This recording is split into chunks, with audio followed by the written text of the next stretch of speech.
Good morning, good afternoon, good evening, depending on where you are and what time it is where you're joining me from today on this beautiful Mindset Monday. If you are in the same time zone as where I am, I'm in Johannesburg, South Africa. Good afternoon, good people. I'm so excited to have you here today. It is Mindset Monday, 4 of 4 in the current season. So we get to recap a little bit about where we are and how we got to be where we are today. This is as I said, the last one of the current theme, if I may put it that way, of our Mindset Mondays that we are running. My name is Zoliswa Cheche. I'm a transformation life coach, an inspirational speaker, a published author, and I'm also an entrepreneur. I call myself a mindset advocate, but to you, I'm just your sister having a chat with you over a cup of tea or a glass of water on a beautiful Mindset Monday. So let's do a little recap of where we are on this fourth day of us coming together. We started with the very first Mindset Monday about 4 weeks ago, where we looked at what works. And in looking at what works, we were reminding ourselves about the qualities, those good qualities, those beautiful capabilities that we have, that we sometimes forget about or just don't even give attention to. Then, having recognized them and having gotten excited about the reminder of how we felt at the time when we recognized for the first time that we actually have these, we then went over to say, look, where do I want to be? What is my vision? Where am I going? Before I can pick and choose and pinpoint which of these I'm going to be using, where do I want to be at? So this is the second week when we're looking at the vision. We're looking at the why, saying what is it that would get you to jump out of bed in the morning and do the things that you want to do. Welcome everyone. I recognize the brothers that are coming in. And then we moved on to the third week. This was last week. Now, last week we said, I now know the vision. In other words, I know where I am going. I have identified where I would like to be without even thinking about how I will get there. Because it all begins with the why. Once you identify the why and you write down that vision, once you record that vision down, the subconscious mind, and I said in all its diligence, in all its loyalty to you, it is going to bring all forces together to give you directives as to where you may start looking to take the small steps, the small baby steps that are going to get you to the ultimate vision by way of smaller goals, which we're going to be talking about today. Last week we said, where am I? If I say that is where, point B is where I want to be at, and point A is here, I would want to punch my GPS navigator in such a way that it takes me from this point to the next point. So we looked at where am I, and I introduced to you the wheel of life, and I said let us look at 10 different faculties of your life, because these faculties, when you're looking at a mountain and you're really trying to eat a big elephant, it becomes very difficult to see where you can start. But when you begin to dissect it into smaller areas, smaller faculties, smaller domains, then it's easier for you to focus and identify, because it is closer to where you are than this big, huge, humongous, gigantic mountain that is in front of you. So that is what we looked at. And I said last week, the reason we are looking at these small areas and we're identifying what doesn't work and what we're longing for is to use the dissatisfaction as a starting point towards taking us to the direction of the vision. So I remember saying that in my capacity as transformational coach, I have a responsibility not to leave you in a dip that I take you to. So I have to hold your hand and get you out. So I said in each of those faculties, identify on a scale of 1 to 10 where you are, how you rank it, and then look at those that are ranked the least and identify them as the first port of call in terms of what you're going to do to work on them. And how you do that, you look at the flip side of the coin and say, if I am dissatisfied with the way that they are right now, how would it look like for me to give it an 8 or a 9 or even a 10 for that matter? So you are creating a vision of how these things would look like for you to feel that you are fulfilled in a way.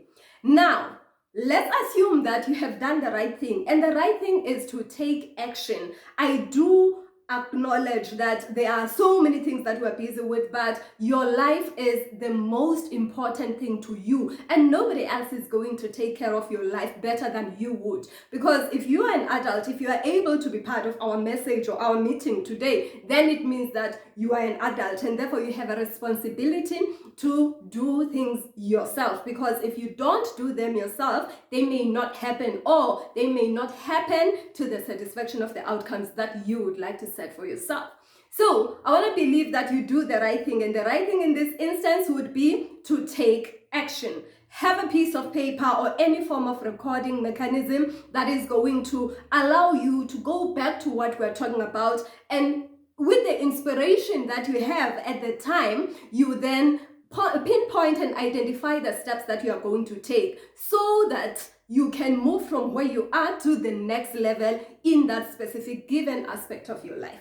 Okay, so we've done that last week, and today, being the fourth of the 4 of our sessions, we are looking at the last part, which is getting there. So we've done what works.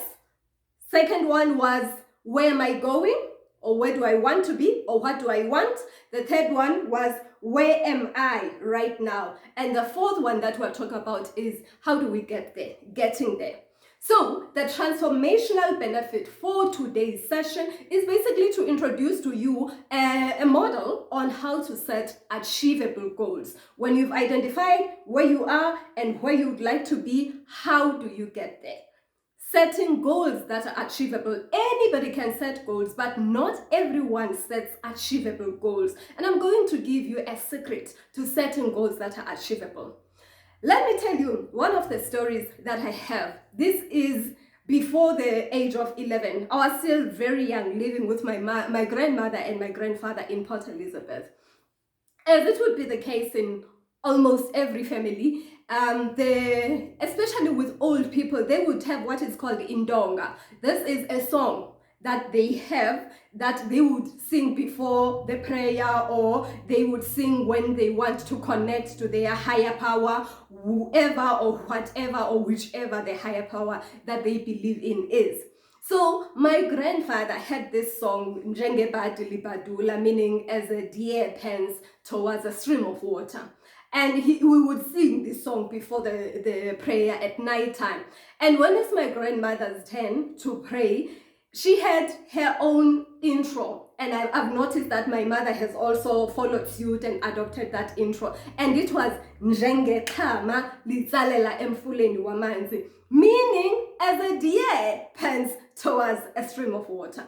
And they would do this with such vigor and enthusiasm. It made me feel like they were connecting to some higher power that was invisible, which I couldn't pinpoint, I couldn't identify, because I was still young at the time. When my grandfather passed away, I was 12 years old. So you can imagine this happened up until the time when I was 11 years old. I was still a child to understand a number of things.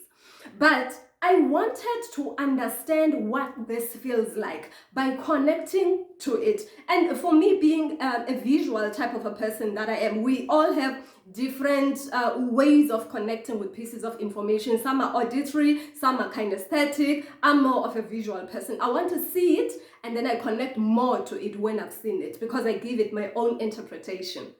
So I grew up, of course, and the first time that I got an opportunity to take a young short left to the Kruger National Park, I thought, here is a perfect opportunity. When Bay Advocate said, I'm taking you to the Kruger National Park, I said, yes, as the deer pants as it seeks for a stream of water. That's what I'm looking for. Now, a number of people, when they go to the Kruger National Park, they would be looking for the big 5.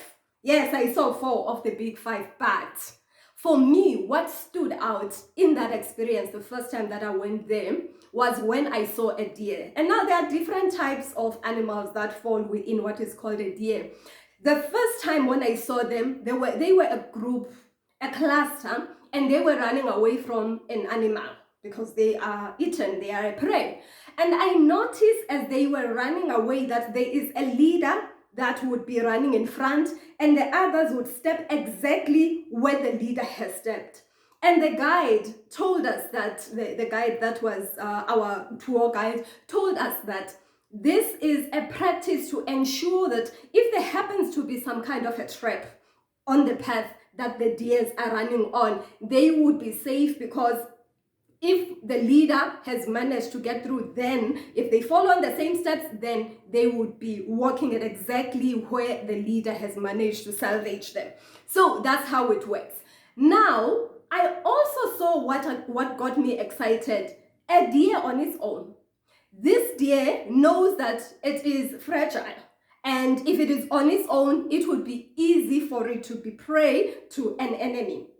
It was looking around. I watched it as it looks to the left, it looks to the right, it looks behind it, and then it goes forward. And then it feels like, it looked like it's listening with the flipping ears to the sound of, whether it's the sound of the wind, I wanted to believe that it would be the sound of the water, and it would then turn the direction. Then it gets to some kind of a furrow, and it looks at, how am I going to go across this? It looks through, then it realizes that it is safe for me to go across, and then it walks over, and as it gets over, it looks back, it looks behind, like it's saying, I have just passed a milestone. Who's your daddy? I've just achieved this one. And then it continues through the bushes up until it finds a stream of water.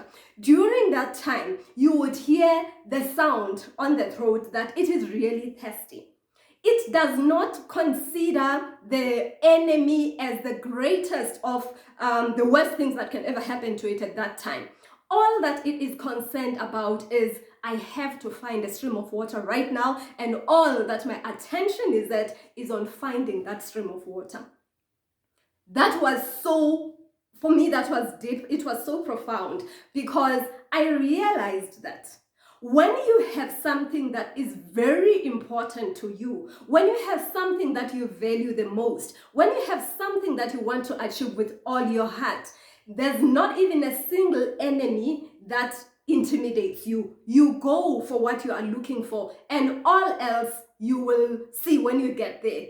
All that you are looking for is to quench the thirst that you have as a deer pants towards the stream of water. So why am I reminded of the deer today? I am reminded of this deer because when you have goals, I have been told that people that have goals that are achievable are the people that are disciplined. Let me tell you now, discipline counts for maybe just 25%, 1/4 of the work that you have to work, that you have to put in. But 75%, or about 3/3 of what is required to be brought together as a package for you to achieve your goals has to do with you connecting to your ultimate vision. That is your why. Why do you want to even achieve this goal? How important is this goal to you? What is your definition of success, which is unique to you, and how does it connect to these goals? So there is a hierarchical connection between your vision on top, your goals in the middle layer, and your action steps. But we're not going to be delving into action steps today because we won't have the luxury of time to do that. We're going to talk about a goal. So what is a goal, first of all? If you have ever watched perhaps football, if you are a lover of sport, I love soccer because I'm South African, that's what we call it here, or even rugby for that matter. But I'll make an example of soccer. There is that area on both sides of the field, two sides of the field, that will have poles, and sometimes it will also have a pole on top, and many times there would be a net there. This is the area where, as all the players of the soccer in this example of mine are kicking the ball to each other, the ultimate area that they would want the ball to land at in between those poles is called a goal post. So when the ball hits that area, that is what is called a goal. So a goal is the achievement or the hitting of the target. It's the hitting of the target area or the hitting of the target, to simplify. Let me put it that way. Now, what do I mean when I say that we're talking about how to set goals that are achievable? Because if it is the hitting of the net, I want to believe that anybody can hit the net. No, it doesn't work like that, because when we're talking about the proverbial net, there is a model that is very popular, especially with people in organizations, that is called SMART. The concept is the acronym SMART, which is SMART.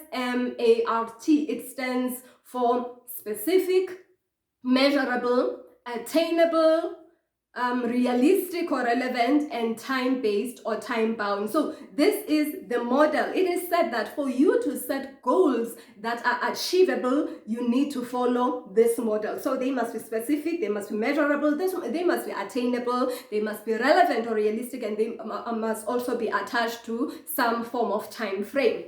Now, you may ask me, how do you even do that? How do you know that it is specific, it is measurable in a layperson's terms? So I wish to introduce to you the code, which I call the 5W1H. 5W1H. Always begin with the why. Remember, I said that. The why is your vision. The why is the reason you set yourself a certain goal, because this goal has got to be or serve as a building block towards you achieving the ultimate goal that you have. If, for example, let's say you want to have a new home, whether you are going to buy it or you are going to build it yourself, but you want to have a new home, and that is your vision, your goal would be, where do I want this home? What kind of a home do I want? Is it going to be a freestanding home? Is it going to be an apartment, a townhouse? Is it going to be a farm or that kind of a setting? And then you have to say, by when do you want this? So what do you want? What type of a dwelling are you seeking to have? Where do you want it to be at? By when do you want to have this? Where, when, what, where, as well as the why. I hope I have all the why, the fives, the why, the what, the where, the when, and then the how is the actual creation of the action steps. So how usually takes you to the next level, because it's going to require of you to then specify that if I'm going to build it and I want it to have big windows. Remember from my previous session that I once had an obsession with big windows. If I wanted to have big windows, then what are the action steps that I'm going to take? In other words, I'm going to have to need an architectural plan, which is going to have the size of windows that I want. Then I'm going to have to buy that type of window. Is it going to be steel? Is it going to be the aluminium type, or is it going to be wooden? So those are action steps that are going to be talking to the goal. But the goal itself, which is what we're talking about, has got to answer certain questions. And once it answers those questions, it is regarded as a goal that you would be able to tick and say, I have managed to achieve it when you reach certain milestones. So it is the why, the what, the where, the when, the how that you are going to be looking at, so that you can satisfy the acronym SMART, which is your goal is specific, it is measurable, it is attainable, realistic, it has a specific or relevant, and it also has a specific time frame. Now, when you monitor your goals, when you are looking at one step that you have taken yesterday and you have an idea of the next step that you are taking there, you will realize how close you are to your goal. When we're talking about goals, we're not so much concerned about where we were and where we are than we are about where we are in relation to where we are going. So yes, we do look, briefly review where we have been and give ourselves a pat on the back for having achieved that. But we're using that achievement, because achievement is a feeling, we're using that feeling of achievement as some kind of a vehicle to carry us to the next step. Because when we look at what we have done so far, we realize that we actually have the capacity to move from one level to the next. So we get excited, we get inspired, and with the same level of excitement and inspiration, that takes us to the next level. And as we move forward, we are moving closer and closer to our goal. There will be times where you don't feel like waking up in the morning and doing anything that has to do with that goal. What is going to keep you going? What is going to keep you excited to continue even when it is dark in front of you and you don't know which way to go? What will keep you going is the importance of that goal. In other words, why is it that connecting to you? How relevant is it to your ultimate vision? In other words, if you were to just thwart that goal, abandon that goal, would you still be happy? Would you still live a life you love? So what is important is that the being that you are drives the doing, which is the actions that you take. And that's what I mean when I say inspiration that comes as a result of the mindset that you adopt when you have decided that you want to get somewhere. It is more, it counts more for me. It weighs more than the actual doing, because it is a propeller of what you do. If you do what you do with discipline alone, but you are not connected to it, at some point you are going to feel like you're a slave to what you're doing. And that is not what I want to encourage you to do. As a mindset advocate, I have a dream that one day everyone will come to live in a space where they love the life they live. And if you're going to be coming to a space where you're going to live a life of your desires or a life of your dreams, you will be doing what you love. You will be waking up in the morning to do the things that are fulfilling to your heart. Now, discipline only counts for this much. It is important that you get the discipline in doing things that talk to your ultimate vision. And the question that I have for you today is, what is your vision? Why are you here? Why were you born? Why do you believe that you have a right to breathe our oxygen? If it were to say, we were to say that there is limited oxygen, we don't have enough to cover everyone, why would we spare some for you? There is no copy of you that's ever going to do what you should be doing in this world better than you would. You are never going to be the best person when you try to copy somebody else. Some people are going to tell you that it has never been done, therefore you can never do it. We do not focus on the history, because even the person that started it or that did it the way that they did it for the first time. They became pioneers in that space. You are a pioneer waiting to happen. You are an innovator waiting to happen. And this puzzle called the universe, this world, is still going to have all the gaps that are there because you have not stood up, taken up space, cemented yourself in that space so that you can carry out the responsibility that you have. So before you set those goals, ask yourself pertinent questions such as, how does this goal link to the greater vision that I have? How is this goal serving as a building block towards where I would like to see myself? So that is what we're talking about when we talk of the vision. So in terms of the action steps, because I said we have on top, I have to be mindful of the time, we have on top the vision, in the middle layer we have the goals, and then we have the action steps. Now, you may say to me, I have set the goals and I've been setting the goals for the past 100 years of my life, but I just don't know where to start. Firstly, I will ask you, are those goals written? Two, yes, they are. Two, if they are written, are they complying with what is called the model of the SMART goals? In other words, are they clear enough, specific enough, in such a way that if we're talking about a dog, we would be talking about a four-legged mammal, animal that barks and has fur. So are they that clear? So if you're saying yes, they are, then I'm going to say to you, have you looked? Who have you asked? Who have you consulted to ask or to establish what is the next step that I should take?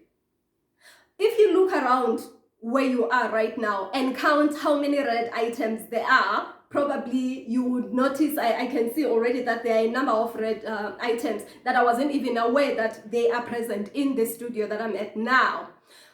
I am seeing these red items because I have called upon myself to look for red items. If nobody had asked me to look for red items, I probably wouldn't even have cared to notice that they are here.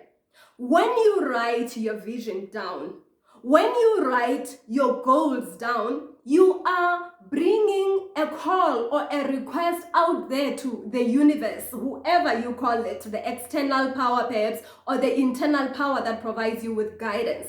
You are sending a request that says, what is the one step, the one next step that I can take that will move me in the direction of my vision? What is the one thing that I can wake up and do tomorrow which is going to direct me towards the achievement of my vision? So when you write this down and you give yourself an opportunity to listen, because when you ask, when you throw something out there and you leave it there, the answer might come and you would not even be aware of it because you were not at the right place or you were not available when it came to you. I use meditation as part of listening. You may have your own way of listening, and meditation comes in different forms. Some clients that I've worked with say they run and it's their form of meditation. Others would sit still and look at the flame of a candle. People do different things. Others dance to music. So there is really something that is unique to you that brings you closer to your focus, closer to the higher power that gives you the eureka or the ideas as to what is the next step to take. So if you look around, now that we've spoken about the red items and you realize that actually there is more of red items, list of red items than I thought they were, that is exactly what happens when you write down your goals and you ask, what are the potential steps that I can take, mini steps that I can take towards the achievement of this goal.